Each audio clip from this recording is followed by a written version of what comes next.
വയനാട് മണ്ണിടിച്ചിലിൽ വീഴ്ചയുണ്ടായിട്ടില്ലെന്ന് നിർമ്മാണ കമ്പനി. നിർമ്മാണ സ്ഥലത്ത് നിന്ന് 12 മീറ്റർ മാറിയാണ് മണ്ണിടിച്ചിലുണ്ടായത്. അപകടമുണ്ടായ സ്ഥലത്തെ മണ്ണ് നീക്കം ചെയ്തെന്നും വനഭൂമിയിലാണ് മണ്ണിടിച്ചിലുണ്ടായതെന്നും നിർമ്മാണ കമ്പനി ജനറൽ മാനേജർ സെബാസ്റ്റ്യൻ പറയുന്നു.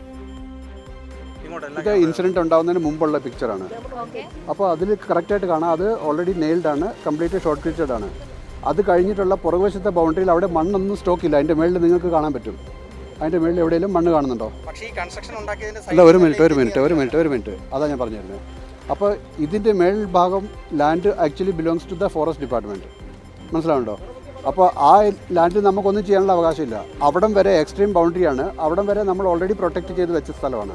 സന്തോഷാണ് വയനാട്ടിൽ നിന്ന് വിവരങ്ങൾ നൽകുന്നത്. സന്തോഷ്, ഇതാ ഇന്നലെ മന്ത്രിമാരടക്കം പറഞ്ഞത് ഈ നിർമ്മാണ കമ്പനിയുടെ ഭാഗത്തു നിന്നുണ്ടായ വീഴ്ചയാണ്. കൃത്യമായിട്ട് മണ്ണ് മാറ്റാനൊക്കെ നിർദ്ദേശം നൽകിയിരുന്നു. പക്ഷേ നിർമ്മാണ കമ്പനി അത് ചെയ്തില്ല എന്നുള്ളതായിരുന്നു. പക്ഷേ ഇതാ ഇപ്പോൾ നിർമ്മാണ കമ്പനി പറയുന്നത് അവരുടെ ഭാഗത്തല്ല വീഴ്ച, മണ്ണ് മാറ്റിയിരുന്നു, ഇത് വനഭൂമിയിലാണ് മണ്ണിടിച്ചിൽ ഉണ്ടായത് എന്നതാണ്.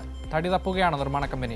അക്ഷയ്, നിർമ്മാണ കമ്പനിയായ ദിലീപ് ബിൽക്കോറിന്റെ GM ആണ് നേരത്തെ മാധ്യമങ്ങളെ കണ്ട് സംസാരിച്ചത്. അദ്ദേഹം പറഞ്ഞത് നിർമ്മാണ കമ്പനിയുടെ ഭാഗത്ത് നിന്ന് യാതൊരു തരത്തിലുള്ള വീഴ്ചയും ഉണ്ടായിട്ടില്ല. കാരണം ഈ മണ്ണിടിഞ്ഞ അപകടമുണ്ടായ സ്ഥലത്തുള്ള മണ്ണ് നേരത്തെ തന്നെ നീക്കം ചെയ്തതാണ്. അവിടെ അതിനു മുകളിൽ നിർമ്മാണ മേഖലയിൽ നിന്നും 12 മീറ്റർ മാറി വനമേഖലയിലാണ് ഈ മണ്ണിടിച്ചിൽ ഉണ്ടായത് എന്നുള്ളതാണ് ഈ കമ്പനിയുടെ അധികാരികൾ ഇപ്പോൾ പറയുന്നത്. അതോടൊപ്പം തന്നെ സർക്കാരിന് ഇക്കാര്യത്തിൽ ഏതെങ്കിലും തരത്തിലുള്ള ആശയക്കുഴപ്പങ്ങൾ ഉണ്ടെങ്കിൽ അവർ സർക്കാരുമായി സംസാരിച്ച് അക്കാര്യത്തിൽ വ്യക്തത വരുത്തും എന്നുള്ള കാര്യം കൂടിയാണ് GM ആയ സെബാസ്റ്റ്യൻ നേരത്തെ മാധ്യമങ്ങൾക്ക് മുൻപാകെ അറിയിച്ചത്.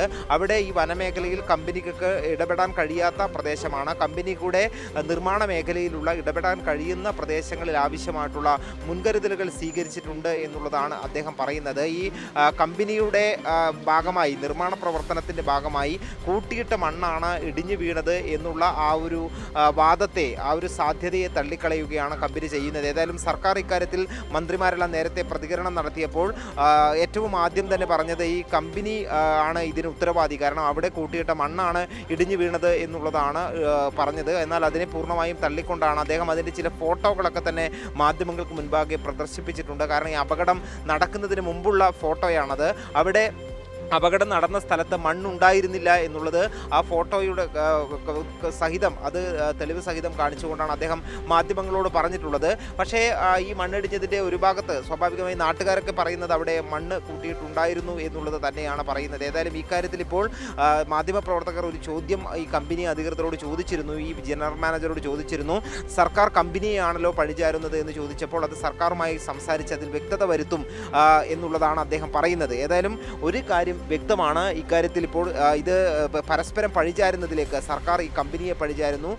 ഈ കമ്പനി അധികൃതരാകട്ടെ അത് തങ്ങളുടെ ഭാഗമല്ല, അത് വനമേഖലയാണ് എന്നുള്ള രീതിയിൽ അത് പറഞ്ഞൊഴിക്കുന്നു. ആ രീതിയിൽ അതിൻ്റെ ഒരു ഉത്തരവാദിത്വം സംബന്ധിച്ചുള്ള ഒരു തർക്കമായി ഇത് മാറുമോ എന്നുള്ളതാണ് ഈ ഒരു സാഹചര്യത്തിൽ സംശയിക്കുന്നത്. ആ രീതിയിലുള്ള പ്രതികരണങ്ങളാണ് ഉണ്ടാകുന്നത്. ഏതായാലും ഇനി ഉച്ചയോടുകൂടി മുഖ്യമന്ത്രി VD സതീശൻ ഈ മേഖലയിലേക്ക് എത്തിച്ചേരുന്നുണ്ട്. മുഖ്യമന്ത്രി ഇവിടെ എത്തിച്ചേർന്നതിന് ശേഷം ഈ ദുരന്ത ബാധിത പ്രദേശം സന്ദർശിക്കും.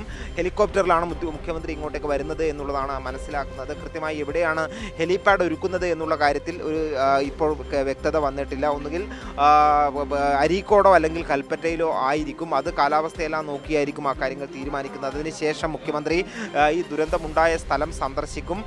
ഇവിടെയുള്ള അതിനുശേഷം അവലോകന യോഗം ഉണ്ടാകും.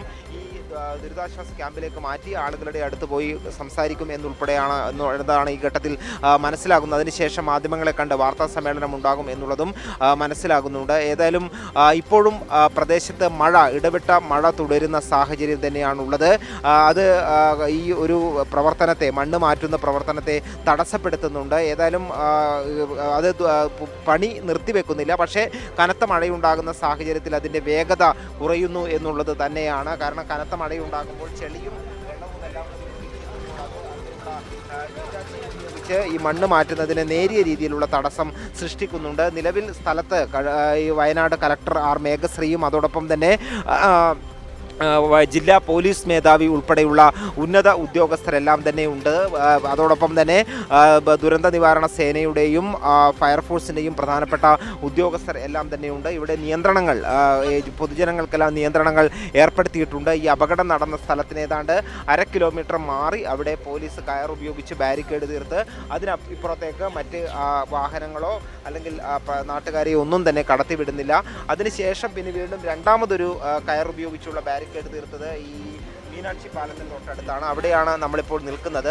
ഈ മീനാക്ഷി പാലത്ത് ബാരിക്കേഡ് തീർത്ത ഈ സ്ഥലത്തിന് അപ്പുറത്ത് അവിടെ മണ്ണ് നീക്കുന്ന പ്രവൃത്തി നടക്കുന്ന സ്ഥലത്ത് ഈ കെഡാവർ ഡോഗുകൾ ഉൾപ്പെടെയുള്ള ഉപയോഗിച്ചുള്ള പരിശോധന കൂടി നടക്കുന്നുണ്ട്. 5 പേരെ കാണാതായിട്ടുണ്ട് എന്നുള്ളതാണ് ഇപ്പോഴുള്ള റിപ്പോർട്ട്. അതുകൊണ്ട് തന്നെയാണ് തിരച്ചിൽ ഊർജിതമായി ഇപ്പോഴും പുരോഗമിക്കുകയാണ്. ഇനി ഈ മീനാക്ഷി പാലത്തിന് സമീപമുള്ള മണ്ണെല്ലാം മാറ്റിയിട്ടുണ്ട്. അതിനപ്പുറത്തേക്ക് ഇടിഞ്ഞ ഭാഗത്തേക്കുള്ള മണ്ണ് മാറ്റുന്ന പ്രവൃത്തിയാണ് ഇപ്പോൾ നടക്കുന്നത്.